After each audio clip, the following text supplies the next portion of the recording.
pas toujours facile de vieillir. Une des actrices du film Maison de retraite 2, dont la sortie est prévue en 2024, a d'ailleurs très mal vécu le tournage qui se déroule dans un vrai EHPAD des Hauts-de-Seine.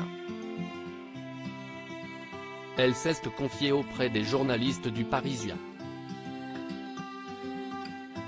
Maison de retraite 2 sortira dans les salles obscures en 2024. Au casting, Kev Adams, Jean Reno, Chantal Leïzou mais aussi Amanda Lear qui a d'ailleurs été coiffée de magnifiques permanentes pour le tournage. Interviewée par les journalistes du Parisien, la comédienne de 83 ans a bien du mal à se faire au décor plus vrai que nature du tournage. La plongée dans l'univers des maisons de retraite est totale pour un plus grand réalisme. Être ici, ça me déprime, indique-t-elle démeublée à propos du long métrage qui est actuellement tourné dans un vrai EHPAD des Hauts-de-Seine. Si est-il un peu perturbant d'être là. Je pensais qu'on serait dans un décor, insiste-t-elle. On se dit que ça nous guette, plaisante de son côté Chantal Leïzou, également actrice dans cette suite.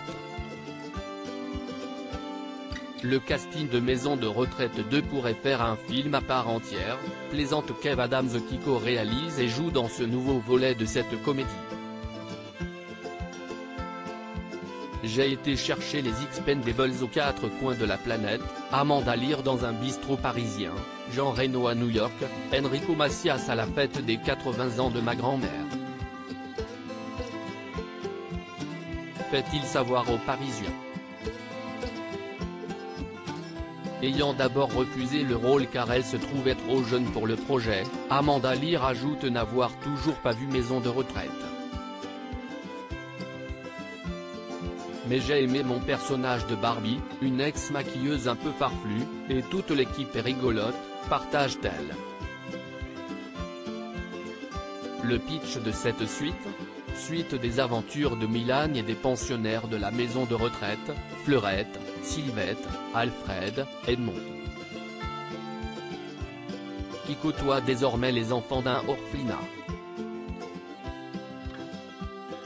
Où il serait question de manigance autour d'une sombre affaire d'expulsion. Réalisée par Claude Zidi et Kev Adams, cette suite pourrait avoir beaucoup de succès.